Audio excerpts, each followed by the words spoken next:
ప్రభునందు ప్రియులైన సహోదరి సహోదరులందరికీ క్రీస్తు యేసు పేరిట నా శుభాభివందనములు తెలియజేస్తున్నాను.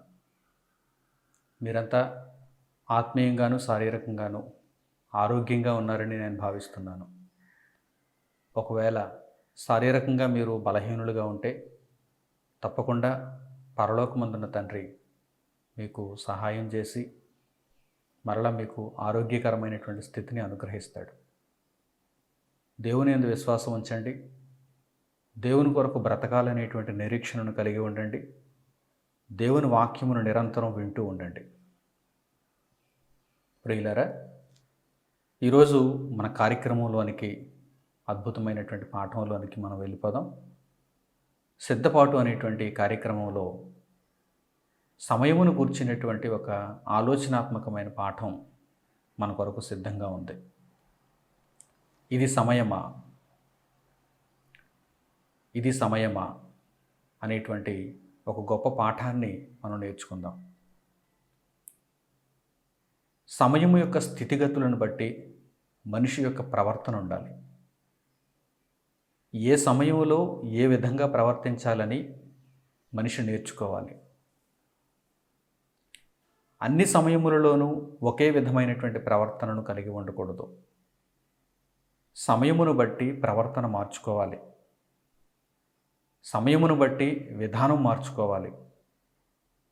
దీనిని తండ్రి అయిన దేవుడు పరిశుద్ధ గ్రంథంలో పొందుపరిచాడు. దావీదు కుమారుడైనటువంటి జ్ఞాని అయినటువంటి సొలొమోను రాసినటువంటి ప్రసంగి గ్రంథంలో ఒక ఆలోచనాత్మకమైన సందర్భం మనకు కనిపిస్తుంది. సమయమును బట్టి మనిషి ఏ విధముగా ఆలోచించాలి, ప్రవర్తించాలి అనే దానిని కొన్ని ఉదాహరణలతో అక్కడ సొలొమోను గారు ప్రస్తావించారు. ఉదాహరణలు చెబితే మనకు బాగా అర్థమవుతుంది కనుక ఉదాహరణలు చెప్పారు.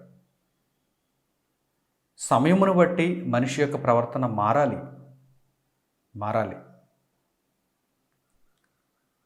కాని సమయంలో కాని పనిని చేయకూడదు.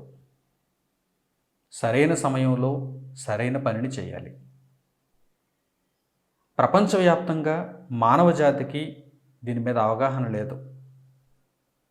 ప్రతి సమయంలోనూ మా ఇష్టానుసారంగా మేము ప్రవర్తించాలి అనేటువంటి ఉద్దేశం మనుషుల్లో ఈరోజు కనిపిస్తుంది.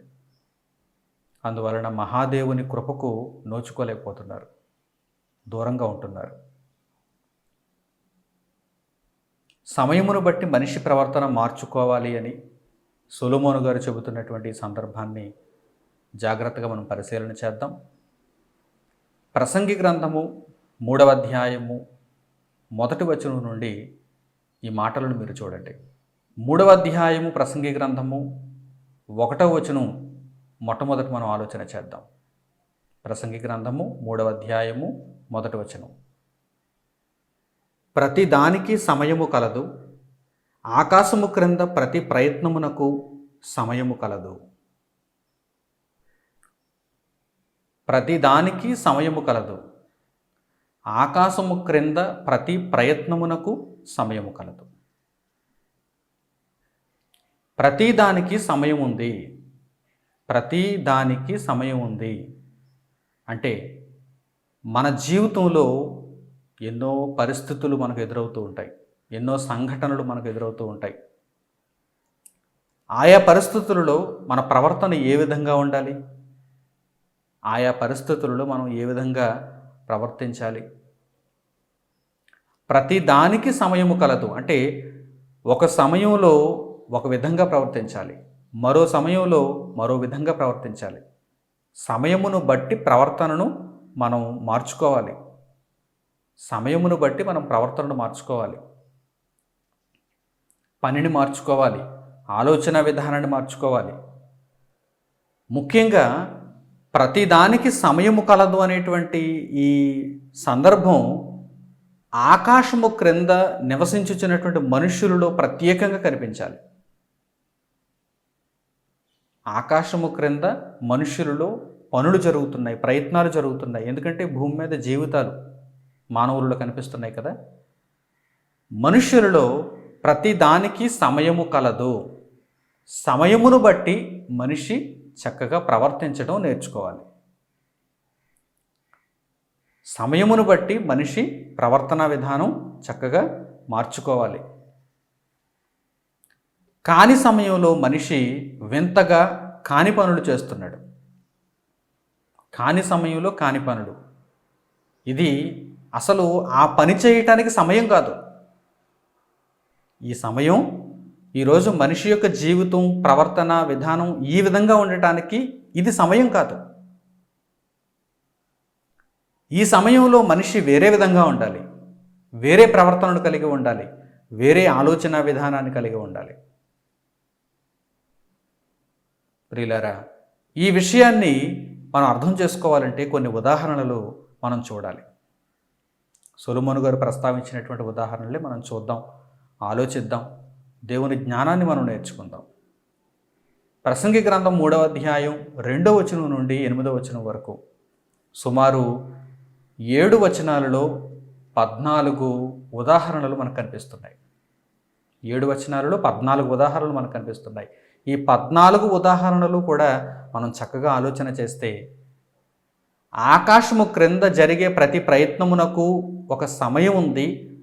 సమయంలో సరైన పనిని చేయాలి, సరైన సమయంలో సరైన పనిని చేయాలి, కాని సమయంలో కాని పనిని చేయకూడదు అనేటువంటి విషయం మనకు అర్థమవుతుంది. ఫలానా పనిని చేయటానికి, ఫలానా విధంగా ప్రవర్తించటానికి, ఫలానా విధంగా మనం ఆలోచించటానికి ఇది కాని సమయం అని మనకు తోచినప్పుడు అలా ఆలోచించకూడదు, అలా మాట్లాడకూడదు, అలా ప్రవర్తించకూడదు.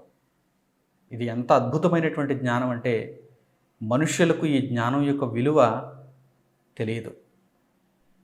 తెలియదండి.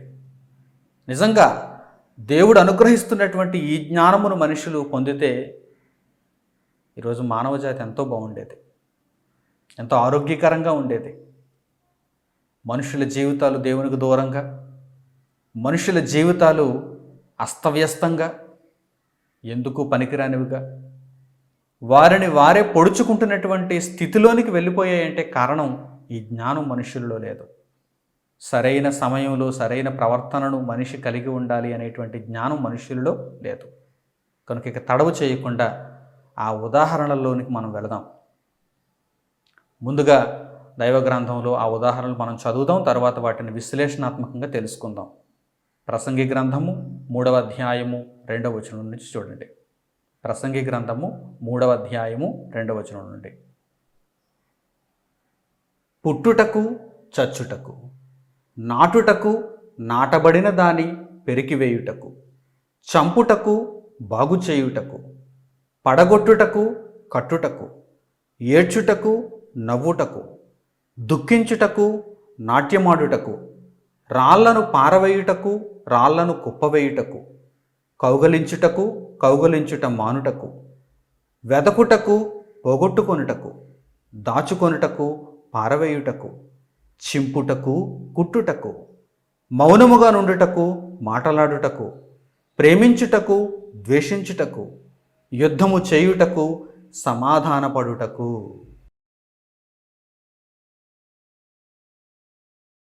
ఎన్ని ఉదాహరణలు ఇక్కడ కనిపిస్తున్నాయి చూసారా? సుమారు 7 వచనాలలో 14 ఉదాహరణలు ఇవన్నీ కూడా. ఈ ఉదాహరణలన్నీ దేనిని గురించి సూచిస్తున్నాయి? ప్రతిదానికి సమయము కలదు. ఆకాశము క్రింద ప్రతి ప్రయత్నమునకు సమయము కలదు. అంటే ఇవన్నీ కూడా ఆకాశం క్రింద జరుగుతున్నటువంటి ప్రయత్నాలు. ఈ 14 ఉదాహరణలు కూడా ఆకాశం క్రింద మనుషులలో కనిపించేటువంటి పనులు, ప్రయత్నాలు. వీటికి సమయం ఉంది. ప్రతిదానికి సమయం ఉందని జ్ఞాని అయిన సొలొమోను ఎందుకు చెబుతున్నాడు? ఏదో ఈ ఉదాహరణలలో మనం చదువుకున్న తర్వాత ఈ ఉదాహరణలను మనం పాటిస్తామని, ఈ ఉదాహరణల ప్రకారం నేర్చుకుంటామని, నడుచుకుంటామని కాదు. వీటన్నిటినీ మనం ఆలోచించిన తర్వాత ఒక ఉన్నతమైన సంగతిని తెలుసుకుంటామని దేవుడు ఈ విషయాలన్నిటినీ పొందుపరిచాడు. ఇందులో చాలా విషయాలు మనకు తెలిసినవి, కొన్ని విషయాలు మనకు తెలియనివి అయినా సరే, మనుషుల్లో నేటికి ఈ సందర్భాలలో, ఈ ఉదాహరణలలో చాలావి జరుగుతున్నా సరే, వీటన్నిటిని బట్టి ఒక ప్రధానమైనటువంటి విషయాన్ని దేవుడు తెలియచేయాలనుకుంటున్నాడు. కనుక ఆ జ్ఞానమును మనం నేర్చుకోవాలి. అజ్ఞాన దశలో నుండి ఆ జ్ఞాన దశలోనికి మనం వెళ్ళాలి. దేవుని జ్ఞాన దశలోనికి మనం వెళ్ళాలి. ఉదాహరణలను మనం పరిశీలన చేద్దామా? ప్రతిదానికి సమయం ఉందని మన మధ్య జరుగుతున్నటువంటి ఎన్నో పనులు, ఎన్నో ప్రయత్నాలు, ఎన్నో కార్యక్రమాలు మనకు జ్ఞానములు ఎలా నేర్పిస్తున్నాయో చూడండి. దేవుడు నేర్పించబోయే ఉన్నతమైన సంగతిని నేర్చుకున్నట్టుకి ఇవన్నీ కూడా ఒక పునాదిగా ఎలా ఉపయోగపడతాయో మీరు ఆలోచన చేయండి. మొట్టమొదట జ్ఞాని అయిన సొలొమోను గారు ఏమంటున్నారు? పుట్టుటకు చచ్చుటకు సమయం ఉంది. పుట్టుటకు చచ్చుటకు సమయం ఉంది. ఒక తల్లి 9 నెలల పాటు శిశువును మోసి 9 నెలలు పూర్తయ్యాక ఒక బిడ్డకు జన్మనివ్వటానికి తల్లి ఆలోచన చేస్తుంది. ఒక బిడ్డ పుట్టడానికి అది సమయం. పుట్టుటకు ఒక సమయం ఉంది. ప్రతి మనిషి కూడా ఒకానొక సమయంలో పుట్టాడు, ఆ సమయంలో చావడు, ఆ సమయంలో పుట్టాడు. అది చచ్చుటకు సమయం కాదు, అది సమాధికి మోసుకొని పోవుటకు సమయం కాదు, అది ప్రలాపించుటకు సమయం కాదు. ఇంటిలో ఒక శిశువు జన్మించాడు, ఒక శిశువు జన్మించింది. పుట్టుటకు ఒక సమయం ఉంది, అలాగే చచ్చుటకు కూడా ఒక సమయం ఉంది. ఆకాశం క్రింద ప్రతి ప్రయత్నమునకు ఇవన్నీ కూడా ఒకదానికి ఒకటి వ్యతిరేకంగా కనిపిస్తున్నా, పుట్టడం చావటం రెండు పరస్పర వ్యతిరేకమైనటువంటి సందర్భాలు. ఈ రెండూ కూడా ఖచ్చితంగా జరగాలి. ఈ రెండింటికి కూడా ప్రత్యేకమైనటువంటి సమయాలు ఉన్నాయి. ప్రతి దానికి సమయం ఉంది అంటున్నాడు చూడండి. పుట్టుటకు చచ్చుటకు. పుట్టడానికి ఒక సమయం ఉంది, చావటానికి కూడా ఒక సమయం ఉంది. ప్రతి మనిషి కూడా ఒకానొక సమయంలో పుట్టాడు, మరో సమయంలో చచ్చిపోతాడు, అంటే శరీరాన్ని విడిచి వెళ్ళిపోతాడు. కనుక పుట్టుటకు సమయం ఉంది, చచ్చుటకు కూడా సమయం ఉంది. ఏ సమయంలో అదే జరుగుతుంది కదా, ఏ సమయంలో అదే జరుగుతుంది కదా. మనిషి పుట్టే సమయంలో పుట్టుకే జరుగుతుంది, మనిషి చనిపోయే సమయంలో చావే జరుగుతుంది. కనుక ఈ విషయం మనకు ఏమి నేర్పిస్తుంది? ప్రతి దానికి సమయము కలదు, ప్రతి ప్రయత్నమునకు సమయము కలదు, ఆయా సమయాలలో అవే జరుగుతాయి. పాఠం నేర్పించిందిగా, జీవించి ఉన్న మనందరికీ కూడా పాఠం నేర్పిస్తున్నదిగా. ఓకే, మొదటి ఉదాహరణ మీకు అర్థమైంది. రెండవ ఉదాహరణలోనికి వెళ్దాం. నాటుటకు పెరికివేయుటకు. ఇప్పుడు మన జీవితాల దగ్గర నుండి ప్రకృతిలోనికి వెళదాం, మన చుట్టూ ఉన్నటువంటి ప్రకృతి దగ్గరకు వెళ్దాం. దేనినైనా నాటుటకు ఒక సమయం ఉంది, దేనినైనా పెరికివేయుటకు కూడా ఒక సమయం ఉంది. ఒక వరి పొలం అనుకోండి, భూమిని బాగా దున్నిన తర్వాత, ఆ భూమిని సిద్ధపరిచిన తర్వాత ఆ భూమిలో విత్తనాలు వేస్తారు, ధాన్యపు గింజలను విత్తనాలుగా వేస్తారు. విత్తనాలను వేసేటప్పుడు అది దేనికి సమయం? నాటుటకు సమయం. అప్పుడు దేనినైనా పెరికేస్తారా? ఏదైనా ఒక చిన్న మొక్క వచ్చింది అనుకోండి, తర్వాత దానిని పెరికేస్తారా? లేదు. అది నాటుటకు సమయం, నారు నాటుటకు సమయం. నారు నాటే సమయంలో ఖచ్చితంగా నాటుతారు. ప్రతి మొక్కను చిన్న చిన్న మొక్కలుగా ఆయా వరుసలలో నాటుతారు. ఎంతో కష్టంతో నారు నాటే కార్యక్రమం జరుగుతుంది.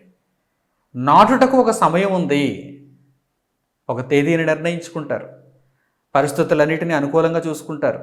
ఇది నాటే సమయం, నాటుటకు ఇది సమయం, పరిస్థితులన్నీ చక్కగా అనుకూలించి ఉన్నాయి కనుక నారు నాటుతారు. నారు నాటిన కొన్ని రోజులకు, కొన్ని నెలలకు, కొంతకాలానికి నాటబడినది ఏమవుతుంది? పరిపక్వ దశలోనికి వస్తుంది, అంటే ధాన్యం ఏపుగా పెరుగుతుంది.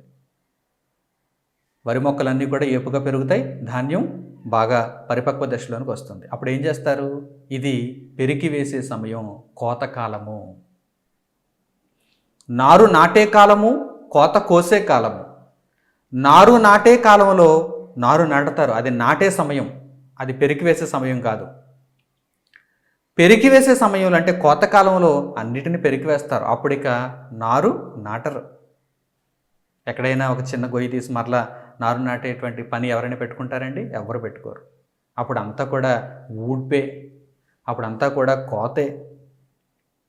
చూసారా? నారు నాటుటకు, పెరికి వేయుటకు. ఏదైనా ఒక మొక్కను నాటుటకు, దానిని పెరికివేయుటకు ఒక సమయం ఉంది. నాటే సమయంలో నాటుతున్నారు, పెరికివేసే సమయంలో దానిని పెరికివేస్తున్నారు. చెట్లు పెంచండి. మనకు చక్కని పుష్కలమైనటువంటి ఆరోగ్యకరమైనటువంటి ఆక్సిజన్ అందాలంటే, గాలి కలుషితం కాకుండా, గాలిలో ఉన్నటువంటి కలుషితమైన పదార్థాలన్నీ కూడా కాసింతైనా సరే అవి శుద్ధీకరించబడాలంటే కార్బన్ డైఆక్సైడ్ తీసుకుని మరలా ఆక్సిజన్ ఇచ్చేటువంటి చెట్లను నాటండి. చెట్లు నాటండి, ఆక్సిజన్ ఉత్పత్తిని పెంచండి అని అప్పుడప్పుడు మనకు చెబుతూ ఉంటారు. ఆ కార్యక్రమాలను మన మధ్య జరిగిస్తూ ఉంటారు. మనం కూడా చెట్లు నాటుతూ ఉంటాం. చెట్లు నాటుతున్నప్పుడు రోడ్డు పక్కన కావచ్చు, లేక ఇళ్లలో కావచ్చు, లేక ఏదైనా ఒక ప్రాంతంలో కావచ్చు, చెట్లు నాటుతున్నప్పుడు అది నాటే సమయం కనుక అందరూ వస్తారు, మొక్కలను చక్కగా నాటుతారు.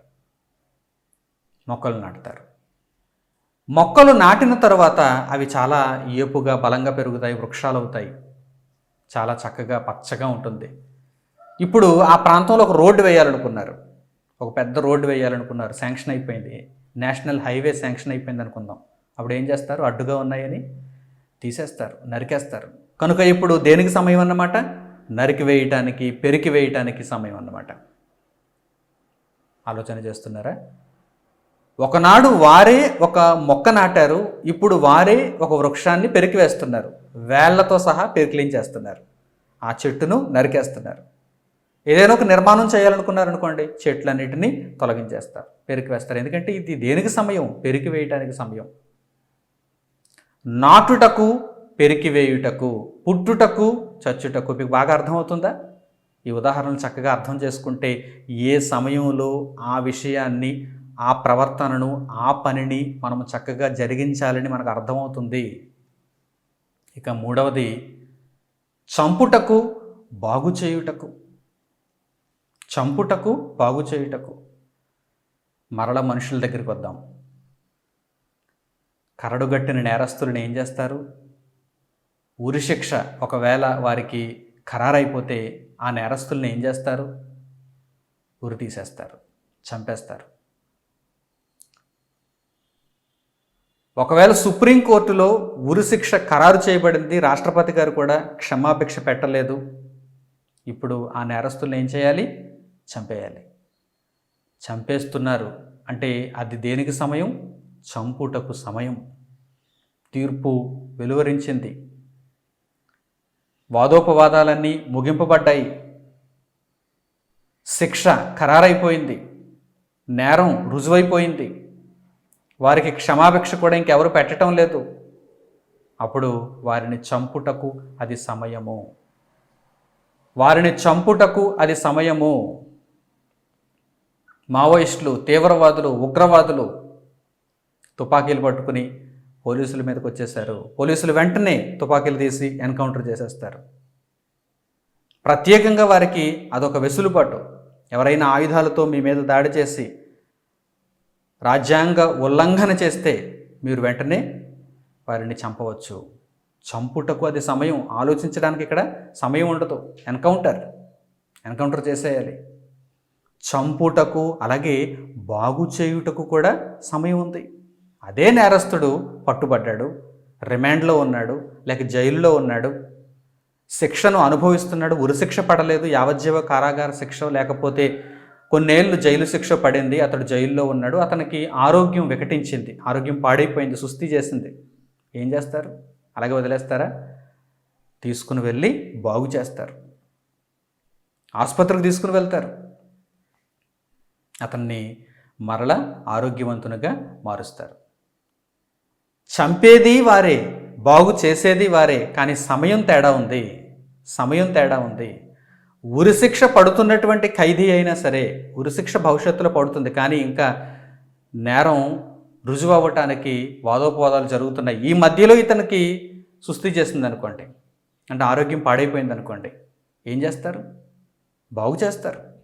ఎలాగో ఉరిశిక్ష పడుతుంది కదా, ఉరిశిక్ష ఇంకా ఖరారు కాకముందే ఇలాగే ఉంచి చచ్చిపోనిద్దాం అంటారా? లేదు, సమయం కాదు కదా అది. ఉరిశిక్షకు సమయం వచ్చినప్పుడు ఉరిశిక్ష వేస్తారు, లేక అంతకు ముందటి సమయంలోనైతే బాగు చేస్తారు. ఎంత చక్కని జ్ఞానం అండి దేవుడు రాయించాడు. మనం అర్థం చేసుకోవాలి, ఆలోచన చేయాలి. ఒక మహోన్నతమైనటువంటి విషయాన్ని మనకు నేర్పించడానికి దేవుడు ఈ ఉదాహరణలన్నీ ముందు పేర్కొంటున్నాడు. పుట్టుటకు, చచ్చుటకు, నాటుటకు, పెరికివేయుటకు, చంపుటకు, బాగు చేయుటకు, పడగొట్టుటకు, కట్టుటకు. నాలుగవదికి ఏమంటున్నాడు? పడగొట్టుటకు, కట్టుటకు. ఏదైనా ఒక ఇంటిని క్రొత్తగా నిర్మించుకోవాలనుకుంటే కట్టాలి. అదే ఇల్లు కొన్నాళ్ళు పాతపడిపోతే, అది శిథిలావస్థకు వచ్చేస్తే దాన్ని పడగొట్టేయాలి. అంతే కదండి. అంటే ఏ సమయంలో ఏం చేయాలి? పునాది వేసి దానికి చక్కగా నిర్మాణం జరుగుతున్నప్పుడు దానిని కట్టాలి, దానిని జాగ్రత్తగా కట్టాలి, దానికి మంచి మెటీరియల్ వాడాలి, దానిని అందంగా తీర్చిదిద్దాలి. అదే కొంతకాలానికి, అంటే సమయం గడిచిపోయింది, సమయం మారిపోయింది, కొంతకాలం గడిచిపోయింది, కొన్ని ఏళ్ళు గడిచిపోయాయి, శిథిలావస్థకు వచ్చేసింది అది. అప్పుడు ఏం చేయాలి? దానిని పడగొట్టేయాలి. పడగొట్టుటకు, కట్టుటకు సమయం ఉంది. పడగొట్టడానికి ఒక సమయం ఉంది, కట్టడానికి కూడా ఒక సమయం ఉంది. అంటే ప్రతిదానికి సమయం ఉంది కదా, ప్రతిదానికి సమయం ఉంది కదా. ఆలోచన చేయండి. తర్వాత ఏమంటున్నాడు చూడండి. ఏడ్చుటకు, నవ్వుటకు, దుఃఖించుటకు, నాట్యమాడుటకు. ఏడవటానికి ఒక సమయం ఉంది, నవ్వటానికి కూడా ఒక సమయం ఉంది. లాభం కలిగింది నవ్వుతారు, నష్టం కలిగింది ఏడుస్తారు. ఆరోగ్యకరంగా ఉంది నవ్వుతారు, రోగం కలిగింది ఏడుస్తారు. ఏడ్చుటకు ఒక సమయం ఉంది, ఆ సమయంలో మీరు ఖచ్చితంగా ఏడాలి. నవ్వుటకు ఒక సమయం ఉంది, ఆ సమయంలో మీరు ఖచ్చితంగా నవ్వాలి. ఏడ్చుటకు, నవ్వుటకు ఆయా సమయాలు ఉన్నాయి, ఆయా కాలాలు ఉన్నాయి. అలాగే దుఃఖించుటకు, నాట్యమాడుటకు. మీరు ఒక చోట ఒక మూలను కూర్చుండిపోయి దుఃఖించడానికి ఒక సమయం ఉంది, ఆ సమయంలో మీరు నాట్యం ఆడదామంటే కుదరదు. మీరు నాట్యమాడే సమయంలో, అంటే గెంతులు వేసే సమయంలో మీ మనస్సు ఉత్సాహంతో ఉన్నప్పుడు, అటువంటి పరిస్థితుల్లో మీరు దుఃఖిందామన్నా దుఃఖం రాదు. దుఃఖించుటకు ఒక సమయం ఉంది, అలాగే నాట్యమాడుటకు కూడా ఒక సమయం ఉంది. సమయమును బట్టి మనిషి ప్రవర్తన మార్చుకోవాలి, మనిషి తగు విధంగా ప్రవర్తించాలి. లోకమందు మన జీవితంలో ఎదురవుతున్నటువంటి ప్రతి పరిస్థితి ఈ విషయాన్ని మనకు స్పష్టం చేస్తున్నాయి. ఏ విషయం కూడా, ఏ సంగతి కూడా, ఏ పరిస్థితి కూడా మన దగ్గర శాశ్వతంగా ఉండదు. నవ్వు ఉంటుంది, దుఃఖం ఉంటుంది. దుఃఖం కలిగినప్పుడు దుఃఖిస్తూ ఉంటారు, ఏడుస్తూ ఉంటారు. మనకు లాభం కలిగినప్పుడు నవ్వుతూ ఉంటారు. ఏ సమయంలో అదే చేయాలి, ఏ సమయంలో అదే చేయాలి. అంటే సమయం దేనిని నిర్ణయిస్తుంది? మనం ఏం చేయాలి అనే దానిని నిర్ణయిస్తుంది. బలవంతంగా మనం ఆ సమయాన్ని మార్చలేం, సమయాన్ని బట్టి మనం మారాలి. ఆలోచన చేస్తున్నారా? మనం సమయాన్ని మార్చగలమా? సమయం మన చేతుల్లో ఉందా? నాకు ఇప్పుడు దుఃఖించడం ఇష్టం లేదు కనుక నేను నవ్వాలనుకుంటున్నాను, సమయం మార్చేద్దాం అనుకుంటున్నానంటే కుదరదు. ఒక ప్రలాపించే వారి ఇంటికి వెళ్ళి మనం నవ్వామనుకోండి, అందరూ ఏమంటారు? మనల్ని ఎందుకు వచ్చామని అడుగుతారు. వారు కష్టాలలో, ఇబ్బందుల్లో, బాధలలో, వేదనల్లో ఉన్నప్పుడు వారి దగ్గరికి వెళ్ళి మనం జోకులేసాం అనుకోండి, వారి దగ్గరికి వెళ్ళి మనం నవ్వామనుకోండి, ఏమంటారు? మనల్ని పిచ్చోడివా అని అడుగుతారు. ఎందుకంటే అందరూ బాధలో ఉన్నారు, కూర్చొని వారికి కలిగిన బాధను బట్టి ఏడుస్తున్నారు. మీరు కూడా వాళ్ళకి ఓదార్పునివ్వండి. మీరు కూడా వచ్చి, మీరు కూడా బాధపడుతూ వారికి ఓదార్పునివ్వండి, వారికి ధైర్యం చెప్పండి. అంతే తప్ప మీరేదో సంతోషిస్తాను, వారి దగ్గరికి వచ్చి నేను వికటమైనటువంటి ప్రవర్తనను కలిగి ఉంటాను అంటే ఎలా? బాధపడటానికి ఒక సమయం ఉంది, అలాగే సంతోషంగా ఉండడానికి కూడా సమయం ఉంది. సమయాన్ని మనం మార్చలేం, మన ప్రవర్తనను అయితే మనం మార్చుకోవాలి. ఇది బాధపడే సమయం కనుక బాధపడాలి, ఇది సంతోషించే సమయం కనుక సంతోషించాలి, సంతోషించాలి. రాళ్లను కుప్పవేయుటకు, రాళ్లను పారవేయుటకు. రాళ్ళు పారవేయుటకు, రాళ్ళు కుప్పగా వేయుటకు. కొన్నిసార్లు చూడండి, మనకు ఒక వస్తువు అవసరం లేదనుకోండి పారేస్తాం. అది విలువైనదే కానీ అప్పుడు అవసరం లేదు, విస్తారంగా మన దగ్గర ఉందనుకోండి పారేస్తాం. సమయం అలాంటిది. కానీ అదే వస్తువు మన దగ్గర లేదు, ఇప్పుడు అది మనకు అవసరం. అలాంటప్పుడు ఏం చేస్తాం? పోగు చేసుకుంటాం, పోగు చేసుకుంటాం. ఏదైనా ఒక పదార్థం విస్తారంగా ఎక్కడ పడితే అక్కడ దొరుకుతుంది అనుకోండి, చాలా ఉచితంగా దొరికేస్తుంది అనుకోండి, ఏం చేస్తారు? పారేస్తారు. అదే ఆ పదార్థం బంగారం కంటే విలువైందని అయిపోయింది అనుకోండి, అప్పుడు ఏం చేస్తారు? దాన్ని పోగేసుకుంటారు. దాన్ని పోగేసుకుంటారు. ఇసుక ధర పెరిగిపోయింది అనుకోండి, ఇసుక ఎక్కడ దొరకటం లేదనుకోండి, అప్పుడు ఏం చేస్తారు? చక్కగా పోగేసుకుంటారు. ఎండకు, గాలికి, వానకి వదిలేరు దానిని ఆరుబయట అలా విడిచిపెట్టరు. ఎవరు తొక్కేసినా పర్వాలేదు, ఎలా పోయినా పర్లేదని దాన్ని విడిచిపెట్టరు. దానికి ఒక పోగు వేస్తారు, దానిని చక్కగా కాపాడుకుంటారు. ఎందుకంటే ఇసుక బంగారం అయిపోయింది అంటారు. ఇసుక బంగారం అయిపోయింది. అదే ఎక్కడ పడితే అక్కడ దొరికేస్తుంది అనుకోండి, ఒక 10 టన్నుల లారీ 10 రూపాయలకు వచ్చేసింది అనుకోండి, ఊరకనే వేసేస్తున్నారు అనుకోండి, ఏం చేస్తారు? పారేస్తారు. అంటే సమయం మీ యొక్క ప్రవర్తనను మార్చేస్తుంది. ఇది ఇసుక యొక్క విలువ ఎక్కువగా ఉన్న సమయం, అప్పుడు ఏం చేస్తారు? పోగేస్తారు. ఇది ఇసుక యొక్క విలువ తగ్గిపోయిన సమయం, అప్పుడేం చేస్తారు? పారేస్తారు. మీరు సమయాన్ని అయితే మార్చలేరు, మీ ప్రవర్తనను అయితే మీరు మార్చుకోవాలి. పోగేయటమా లేక పారేయటమా? మీ ప్రవర్తనను అయితే మీరు మార్చుకోవాలి. ఆలోచించాలి, జ్ఞానమును నేర్చుకోవాలి, మనసుకు జ్ఞానమును నేర్పించాలి. తర్వాత కౌగలించుట మానుటకు, ఆప్యాయంగా కౌగలించుకొనుటకు, కౌగలించుట మానుటకు. పెళ్ళైన కొత్తలో భార్యాభర్తలు కౌగలించుకున్నారు. అదే భార్యాభర్తలు ఒక 30 ఏళ్ళు 40 ఏళ్ళు అయిపోయింది వైవాహిక జీవితం, ఇంకప్పుడు కూడా కౌగిలించుకుంటూ, అప్పుడు కూడా ఒకరినొకరు విడిచిపెట్టకుండా ఉంటూ ఏం బాగుంటుంది చెప్పండి? అది సమయం కాదు. అలాగే స్నేహితులు వారు కౌగిలించుట మానుటకు సమయం ఉంది. చాన్నాళ్ళ తర్వాత ఇద్దరు స్నేహితులు కలుసుకున్నారనుకోండి, ఉద్వేగభరితంగా వారిద్దరూ కౌగిలించుకుంటారు. అరే, నిన్ను చూసి చాన్నాళ్ళు అయింది అని వారిద్దరూ కూడా చాలా ఆప్యాయంగా పలకరించుకుంటారు, కౌగిలించుకుంటారు. అదే రోజు ఒకే రూమ్లో ఉండేటువంటి స్నేహితులైతే వారు రోజు కౌగిలించుకోవటంలో అర్థమే ఉంది చెప్పండి? అంటే కౌగిలించుట మానుటకు ఒక సమయం ఉంది. సమయమును బట్టి మీ ప్రవర్తన ఉండాలి. అలాగే వెదకుటకు, పోగొట్టుకొనుటకు, దాచుకొనుటకు, పారవేయుటకు సమయం ఉంది. వెదకుటకు, పోగొట్టుకొనుటకు, విలువైనటువంటి వస్తువు ఏదైనా కావాలి అనుకుంటే వెతకాలి. ఉద్యోగం కావాలనుకుంటే వెతకాలి. పెళ్లి సంబంధం కావాలి, మంచిది కావాలి అనుకుంటే వెతకాలి. పోగొట్టుకొనుటకు కూడా సమయం ఉంది. పోగొట్టుకోవాలంటే దానిని పోగొట్టుకోవాలి. ఉద్యోగానికి అప్లై చేసినప్పుడు ఆ ఉద్యోగాన్ని పొందాలి అనుకున్నప్పుడు అది మీకు అవసరం కనుక ఆ సమయాన్ని బట్టి ఉద్యోగాన్ని వెతుకుతున్నారు కనుక దానిని జాగ్రత్తగా కాపాడుకుంటారు. మరో క్రొత్త ఉద్యోగం దొరికింది, ఇంకా మంచి ఉద్యోగం దొరికింది, అప్పుడు ఏం చేస్తారు? రాజీనామా ఇచ్చేస్తారు. పోగొట్టుకున్నట్టుకు ఇది సమయం. ఉద్యోగాన్ని వెదకుటకు ఒక సమయం, ఉద్యోగాన్ని పోగొట్టుకున్నటకు ఒకటి సమయం. వెదకుటకు, పోగొట్టుకున్నటకు. జీవితకాలం అంతా నేను ఈ ఉద్యోగంతోనే ఉంటాను అంటే ఆ ఉద్యోగం ఇచ్చిన వారు కూడా కొంతకాలానికి నిన్ను వెళ్ళగొట్టేస్తారు, ఉండడానికి వీల్లేదు. కనుక ఏదైనా తాత్కాలికమే. ఉద్యోగమును కానీ, లేక పెండ్లి సంబంధమును కానీ, లేకపోతే ఇంకేదైనా కార్యక్రమాన్ని కానీ వెదకుటకు, పోగొట్టుకొనుటకు. పెండ్లి సంబంధం ఇష్టం లేదనుకోండి, పోగొట్టుకొనుటకు కూడా ప్రయత్నం చేస్తారు.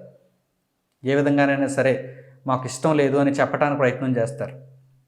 ఇంకా పెండ్లి కాకమునుపు వీరి గురించి వారి గురించి వీరు తెలుసుకుంటున్నప్పుడు ఎవరికైనా నచ్చలేదనుకోండి, వదిలించుకొనుటకు ప్రయత్నం చేస్తారు.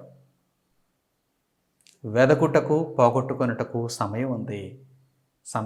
వెతికే సమయంలో వెతుకుతారు, పోగొట్టుకునే సమయంలో కష్టించి పోగొట్టుకుంటారు. నాకు ఇది వద్దు అని చెబుతారు, రెసిగ్నేషన్ ఇచ్చేస్తారు, పారిపోయి వచ్చేస్తారు. వెదకుటకు, పోగొట్టుకొనుటకు సమయం ఉంది. దాచుకొనుటకు, పారవేయుటకు కూడా సమయం ఉంది. ఇటీవల కాలంలో నోట్ల రద్దు జరిగింది. 1000 రూపాయల నోటు, 500 రూపాయల నోటు రద్దు చేసేశారు. ప్రభుత్వం వాటిని రద్దు చేసి వాటి స్థానంలో మిగిలిన నోట్లను వారు పంపిణీ చేశారు. అప్పటి వరకు ఉన్నటువంటి పాత నోట్లు చెల్లవు అన్నారు. ఒక తేదీని నిర్ణయించారు. ఆ తేదీకి ముందు అంటే సమయం, ఆ తేదీకి ముందటి కాలంలో ఆ 500 రూపాయల నోటును, 1000 రూపాయల నోటును ప్రతి ఒక్కరూ కూడా జాగ్రత్తగా దాచుకున్నారు, కాపాడుకున్నారు, భద్రం చేసుకున్నారు, బీరువాల్లో పెట్టారు, పర్సుల్లో పెట్టారు, బ్యాంకుల్లో ఉంచారు. ఎప్పుడైతే నోట్ల రద్దు జరిగిపోయిందో, అంటే రేపటి నుండి ఈ నోట్లు చెల్లవు, ఈ రోజు వరకే చెల్లుతాయి అనుకున్నప్పుడు, ఆ తర్వాత రోజు నుంచి ఆ నోట్లు ఎవరి దగ్గరైనా ఉంటే పారేయాలనుకున్నారు. వాటిని త్వరగా మార్పిడి చేసేసుకోవాలి, లేదంటే ఇవి పారేయాలి, ఇవి ఎందుకు పనికిరానివి అయిపోతాయి. దీనికి ఒక ప్రత్యక్ష ఉదాహరణ తూర్పుగోదావరి అనపర్తి దగ్గర కాలువలో దొరికినటువంటి నోట్ల కట్టలు. నోట్ల రద్దు జరిగిపోయిన తర్వాత బ్లాక్ మనీని పట్టుకుందాం అనుకుంది గవర్నమెంట్. ఎవరి దగ్గర నోట్లు ఎక్కువగా ఉన్నాయి, లెక్కల్లో చూపించని నోట్లు కట్టలు ఎవరి దగ్గర ఎక్కువగా ఉన్నాయి, వారందరిని బయటకు తీయాలి అని గవర్నమెంట్ ఆలోచన చేస్తున్నప్పుడు భయపడి కొందరు వ్యక్తులు ఏం చేశారు, రద్దయిపోయినటువంటి నోట్లను ఇక వారు మార్చలేక ఆ తేదీ ముగిసిన తర్వాత కాలువలో పడేశారు. అనపర్తి అనేటువంటి ఊరి దగ్గర కెనాల్ ఉంటుంది. ఊరికి ఒక పెద్ద కెనాల్ ఉంటుంది రోడ్డు పక్కన, కెనాల్ రోడ్ అని కూడా అంటారు ఆ రోడ్ని. ఆ కెనాల్లో ఏం దొరికాయి, రద్దయిపోయిన నోట్లు దొరికాయి. 500, 1000. 500కు తక్కువైనటువంటి నోట్లు దొరకలేదు, ఇక 100 నోట్లు దొరకలేదు, ఎందుకంటే అవి ఇంకా రద్దు అవ్వలేదు కదా, రద్దు అయితే అవి కూడా దొరికేస్తాయి. 500, 1000 ఈ నోట్లు కట్టలు దొరికేశాయి. నోట్ల కట్టలు కాలువలు అని పేపర్లో శీర్షిక చూసారా. దాచుకొనుటకు పారవేయుటకు, ఇప్పుడున్నటువంటి 500 నోట్లు కూడా, ఇప్పుడున్నటువంటి 2000 రూపాయల నోట్లు కూడా, ఇప్పుడున్నటువంటి 50, 100 ఏ నోట్ అయినా సరే దాచుకొనుటకు పారవేయుటకు ఒక సమయం ఉంది. దాచుకునే సమయం కనుక చాలామంది దాచుకుంటున్నారు. దీనిని ఒకవేళ రద్దు చేసేస్తే పారవేసే సమయం. ఇంటి దస్తావేజులను దాచుకునే సమయం ఉంటుంది, వాటిని పారవేసే సమయం ఉంటుంది. అక్రమంగా ఆస్తులు సంపాదించేశారనుకోండి ఎవరైనా, ఇన్కమ్ ట్యాక్స్ రిటర్న్స్ అధికారులు వచ్చారనుకోండి, ఐటీ దాడులు జరిగాయనుకోండి, అప్పుడు ఏం చేస్తారు, వారిది అనుకున్న ఆస్తే, అప్పటి వరకు దాచుకున్న ఆస్తే పారేస్తారు, ఎక్కడైనా సీక్రెట్గా పారేస్తారు. ఎందుకంటే వారికి చిక్కిపోయారంటే జైలుకు వెళ్ళిపోతారు, మొత్తం అంతా వారి చేతుల్లోకి వెళ్ళిపోతుంది. కనుక దాచుకొనుటకు పారవేయుటకు సమయం ఉంది, దాచుకొనుటకు పారవేయుటకు సమయం ఉంది. చింపుటకు కుట్టుటకు మనకు ఏదైనా ఒక అవసరానికి ఒక క్లాత్ మనకు కావాలనుకోండి, దానిని చింపాలనుకోండి, చింపేస్తారు. లేదు ఆ అవసరం తీరిపోయింది, ఇప్పుడు దీన్ని కుట్టాలనుకోండి, కుట్టేస్తారు. అంటే అదే క్లాత్ చింపడానికి ఒక సమయం ఉంది, కుట్టడానికి ఒక సమయం ఉంది. ఒక సంచి చింపడానికి ఒక సమయం ఉంది, కుట్టడానికి ఒక సమయం ఉంది. ఇది సరిపోవటం లేదండి, 2 సంచులు మనం కలిపి కొట్టాలండి అనుకున్నప్పుడు ఒక్కొక్క సంచిని విడగొట్టేస్తారు, చింపేసి అప్పుడు పెద్ద సంచి కింద దాన్ని కొడతారు. చింపుటకు కుట్టుటకు సమయం ఉంది. మన వస్త్రాలను కూడా అప్పుడప్పుడు చింపుటకు కుట్టుటకు సమయం. ఎప్పుడు చింపాలో అప్పుడు చింపేయాలి, ఎప్పుడు కుట్టాలో అప్పుడు కుట్టేయాలి. సమయం దానిని నిర్ణయిస్తుంది. ఇక ఆ తర్వాత ఏమంటున్నాడు, మౌనముగా ఉండుటకు మాటలాడుటకు. సమయాన్ని బట్టి మౌనంగా ఉండాలి, సమయాన్ని బట్టి మాట్లాడాలి. ఇంటిలో వాతావరణం చాలా భయంకరంగా ఉందనుకోండి, అందరూ కోపంతో ఉన్నారనుకోండి, మాట్లాడకూడదు. భర్త కానీ భార్య కానీ కోపంతో రగిలిపోతున్నారనుకోండి, మాట్లాడకపోవడం మంచిది, మిగిలిన వారు మాట్లాడకపోవడం మంచిది. మౌనంగా ఉండుటకు మాట్లాడుటకు సమయం ఉంది. ప్రేమించుటకు ద్వేషించుటకు సమయం ఉంది. వారు మంచివారు అనుకుని ప్రేమిస్తారు, వారి యొక్క అసలు రంగు బయటపడగానే వారిని ద్వేషిస్తారు. వ్యక్తులు వారు వ్యక్తులుగా మారలేదు, కానీ సమయం మారింది. ప్రేమించుటకు ద్వేషించుటకు, ప్రేమించడానికి ఒక సమయం ఉంది, ద్వేషించడానికి ఒక సమయం ఉంది. అలాగే యుద్ధం చేయటానికి, సమాధాన పడటానికి సమయం ఉంది. నీకు బలం ఉందనుకో నువ్వు యుద్ధం చేస్తావు, బలం లేని బలహీనుడు అనుకో నువ్వు సమాధాన పడతావు. నీకు బలం ఉన్నప్పుడు ఆ సమయం అందు యుద్ధం ప్రకటించావు, నీకు బలం లేని సమయం అందు నీవు సమాధాన పడ్డావు. ఎన్ని ఉదాహరణలు చెబుతున్నాడు చూడండి ఇక్కడ దేవుడు. ప్రసంగి ద్వారా ఇక్కడ దేవుడు ఎన్ని ఉదాహరణలు పేర్కొన్నాడో చూడండి. ప్రతిదానికి సమయము కలదు, ఆకాశము క్రింద ప్రతి ప్రయత్నమునకు సమయము కలదు. ఆయా సమయములలో ఏ క్రియ చేయాలో ఆ క్రియ చేస్తున్నారు. ఎటువంటి ప్రవర్తన కలిగి ఉండాలో అటువంటి ప్రవర్తనని కలిగి ఉంటున్నారు. ఇవన్నీ మీ జీవితంలో మీ చుట్టూ మీరు చూస్తున్నటువంటి అనుదిన కార్యక్రమాలు, ప్రతిరోజు జరిగే కార్యక్రమాలు. ప్రియులైన నా స్నేహితులారా, సహోదరులారా, ఆలోచన చేయండి. ప్రతిదానికి సమయం ఉన్నప్పుడు దేవుడు ఆయన కొరకు బ్రతికే కాలమును కూడా నిర్ణయిస్తున్నాడు. ఆయన చిత్తమును నెరవేర్చే కాలమును కూడా మనకు తెలియజేస్తున్నాడు. దేవుని కొరకైన బ్రతుకును కలిగి ఉండవలసిన కాలంలో మనము దేవుని కొరకు బ్రతకకపోతే మనం భారీ నష్టాన్ని ఎదుర్కొంటాం. మనం దేవుని యొక్క కోపానికి బలైపోతాం, ఆయన యొక్క శిక్షకు బలైపోతాం.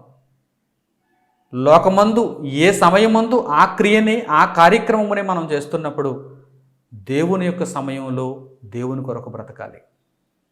దేవుని చిత్తమును నెరవేర్చవలసిన సమయంలో దేవుని చిత్తముని నెరవేర్చాలి. ఈ విషయమును గూర్చి పరిపూర్ణముగా వచ్చే భాగాలలో మనం నేర్చుకుందాం. అంతవరకు ప్రభు యొక్క కృపాక్షేమము మీ అందరికీ తోడుగా ఉండాలని నేను కోరుకుంటూ దేవుని వాక్యమును ఇంతటితో ముగిస్తున్నాను. తలలు వంచి తండ్రి అయిన దేవునికి ప్రార్థనలు ఏకీభవించండి. పరలోకమందున్న పరమ తండ్రి, మీరు అనుగ్రహించిన జ్ఞానపు వాక్కుల నిమిత్తం మా హృదయపూర్వకమైన కృతజ్ఞతాస్తుతులు చెల్లిస్తున్నాము. మీ మాటలను కేవలం విని అలంకారప్రాయులుగా మేము ఉండిపోకుండా మీ మాటల ప్రకారం ప్రవర్తించి మమ్మల్ని మేము సరిదిద్దుకొనగలుగుటకు మాకు సహాయం చేయండి. ప్రతిదానికి సమయము కలదని మీరు విశ్లేషించిన తీరుని బట్టి మీ కృతజ్ఞతలు. నాయన, ఆయా సమయములు యందు ఆయా విధాలుగా మేము ప్రవర్తిస్తున్నాము. అయితే మీ కొరకు బ్రతకవలసిన సమయం ఆసన్నమైనప్పుడు మీ కొరకు బ్రతకాలి అనే గొప్ప జ్ఞానపు సంగతిని మేము నేర్చుకోవటానికి మీరు చూపిన కృపను బట్టి మీకు కృతజ్ఞతలు. నాయన, అట్టి ప్రవర్తనను మేము కలిగి ఉండు నిమిత్తం మాకు సహాయం చేయమని కోరుకుంటూ మరిన్ని సంగతులను వచ్చే భాగాలలో మాకు నేర్పుమని మిమ్మల్ని అడుగుతూ మా ప్రార్థన విన్నపములను మీ ప్రియ కుమారుడును లోకరక్షకుడును త్వరలో తిరిగి రానయ్యున్న యేసుక్రీస్తు వారి పేరిట మిమ్మల్ని అడుగుచున్నాము తండ్రి. ఆమేన్. ప్రియులైన నా సహోదరి సహోదరులారా, ఇంతవరకు మీరు సిద్ధపాటు అనేటువంటి కార్యక్రమం ద్వారా దేవుని యొక్క విశేషమైనటువంటి జ్ఞానమును విన్నారు. వారంలో ప్రతిరోజు దేవుని వాక్యం ప్రచురించబడుతోంది కనుక ఈ అవకాశాన్ని మీరు సద్వినియోగం చేసుకోవాలి. రేపటి రోజు ఆదివారం ఉదయం 11 గంటలకు ఆత్మీయ ఆరాధనా సందేశము సన్ ఆఫ్ గాడ్ ఆన్లైన్ అనేటువంటి యూట్యూబ్ ఛానల్లో మీకోసం సిద్ధంగా ఉంది. సోమవారం నుండి శనివారం వరకు ప్రతిరోజు సాయంత్రం 7 గంటలకు దేవుని వాక్యం అందుబాటులో ఉంటుంది. అలాగే ప్రతి ఆదివారం ఉదయం 11 గంటల నుండి దేవుని వాక్యం అందుబాటులో ఉంటుంది. కనుక ఈ అవకాశమును ప్రతి ఒక్కరూ సద్వినియోగపరచుకోవాలని హృదయపూర్వకంగా నేను కోరుకుంటూ ఈ ప్రకటనలు ఇంతటితో ముగిస్తున్నాను. మన తండ్రి అయిన దేవుని ప్రేమ, ఆయన కుమారుడైన యేసుక్రీస్తు ప్రభు వారి కృప, పరిశుద్ధాత్మ యొక్క అన్యోన్య సహవాసం మీ అందరికీ సదాకాలం తోడే నడిపించును గాక. ఆమేన్. అందరికీ వందనములు. సెలవు.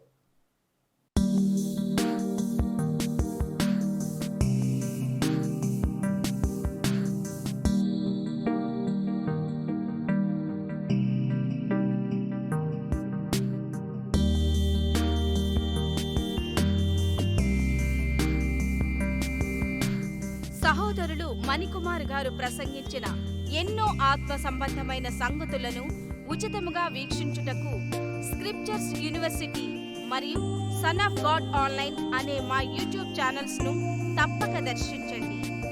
మా సమాచారమును ఎప్పటికప్పుడు తెలుసుకొని ఆత్మీయాభివృద్ధి నొందవలనంటే స్క్రిప్చర్స్ యూనివర్సిటీ మరియు సన్ ఆఫ్ గాడ్ ఆన్లైన్ అనే మా యూట్యూబ్ ఛానల్స్ ను సబ్స్క్రైబ్ చేసుకోండి. సత్వర నోటిఫికేషన్ల కొరకు సబ్స్క్రైబ్ బటన్ ప్రక్కనే ఉన్న బెల్ సింబల్ ను క్లిక్ చేయండి. ధన్యవాదములు.